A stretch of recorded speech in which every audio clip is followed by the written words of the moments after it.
That was, of course, the Mahindra Satyam management results expected to be announced very shortly. The numbers they're flashing on your screen, Q2 numbers from operations at 1,242 crores versus 1,248 crores Q&Q. Q2 operating profits at 65 crores versus 114 crores. This is again quarter on quarter, and Q2 PAT at 23 crores versus 98 crores Q&Q. In fact, to break up those numbers for us and to give us a better analysis, we have with us Sajid Mangat. Sajid, over to you. Thanks, Sunanda. The numbers are a little below street expectations. We were looking at a run rate of 1.2 to 1.3 billion dollars, and that would mean that we are looking at least a $300 million per quarter run rate for Satyam. But it's slightly below the run rate, because for the first half they have done 2,490 crores. That's nearly $500 million what we are looking at. Operating profits have declined on a quarter-to-quarter basis from 114 crores to 65 crores. The PAT has also fallen from 98 crores in Q1 to 23 crores. We just need to see whether there has been any charges which has been booked in the Q1 or Q2, and based on those we can give a better clarity whether the numbers are the bottom line numbers are indeed bad or not. But if you look at the number of employees which have been added at the end of Q1, they had 27,721 employees, and that has gone up to 28,068 employees. So there has been a slight increase in number of employees intake which has happened for Mahindra Satyam from quarter 1 to quarter 2, but a flat top line from 1248 crores in Q1 to 1242 crores in Q2, a slight marginally decline. We have with us Mr. Tulsian. Mr. Tulsian, the numbers are just out. It just shows a flat growth, flat degrowth in net sales, especially from Q1, which had a net sales of 1248 crores. It has fallen to 1242, and the operating profit have declined to nearly half, from 114 crores to 65 crores, while PAT has fallen from 98 to 23 crores. Your first comment on it? See, Sajid, I don't think that there should be much concern on the top line, because even if it has been the flat revenue with 1248 crores and revenue falling to about 1242 crores, because it can only be termed that there has been no addition of the customers. But yes, fall in the profit is a concern, that why maybe some cost control, or maybe the reduction in the contracts having executed, or maybe they may have lured or to retain some of the customers at a lower rate. So that could be seen as a cause of concern for fall in the operating profit as well as PAT. But I don't think that concern is really there on the top line, having stagnated over 2 quarters. Yeah. Is there a possibility that the UPAID settlement also comes in the first 2 quarters, and that's the reason why the profitability might have fallen for the second quarter?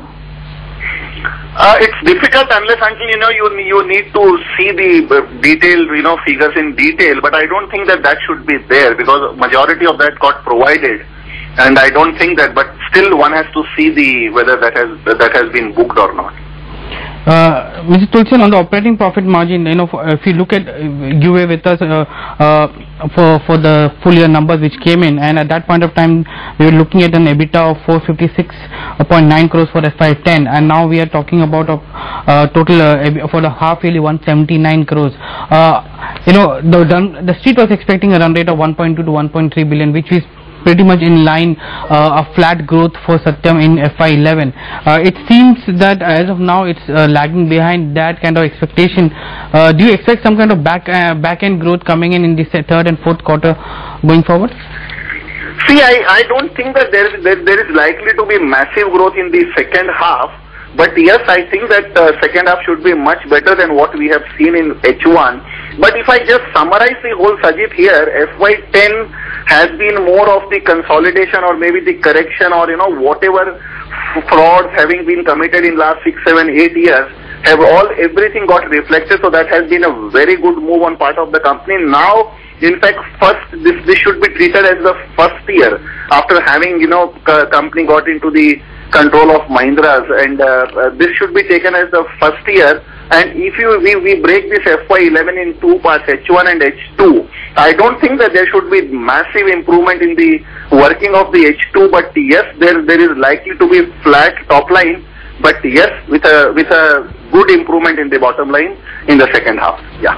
Also, Mr. Tulsian, if you look at the employee addition, that's a heartening number which is coming in from Q1 to Q2. There has been an addition of roughly 300 employees from 27,721 to 28,068. Does it give an indication that there has been some traction, some orders which have come in for which the employee intake has gone up, and it might reflect in the coming quarters? Definitely, this is a positive move, or this is a positive indication that there has been a marginal increase in the employees. So traction in the business of the company can definitely be expected, because as I said, firstly the problem was of retaining the employees what the company had, and if they had been able to make some addition, that also gives a positive indication. Yeah.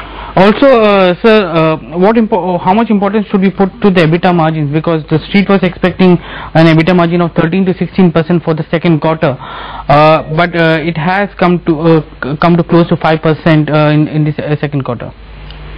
See, Sajid, as I said that yes, definitely there have been concern on the margin front. As I said, whether you take the EBITDA margin or you take the PAT margin, which I say that is definitely a cause of concern. But I don't think that one can really go accurate or correct, taking a right call on the earning of the company, at least for whole FY11. Now, since having seen an EBITDA margin of 5%, maybe analysts will revise their estimates for H2, which could be anywhere between 7.5% to 8% or 9%.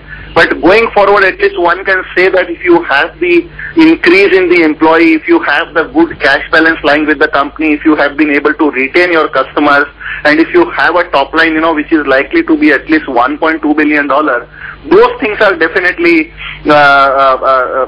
put the company on a firm footing. But now the management has to focus all along, or have to put their entire energy in improving the margin of the company. Yes. And how do you see the merger going forward? Because what the management was telling us was that once the reporting becomes stabilized, they would be looking at consolidating Mahindra Satyam with Tech Mahindra going forward. And given the kind of reporting of results which have happened today, do you see that it will take a few more quarters before it stabilizes, and then the management might look at a merger rather than now?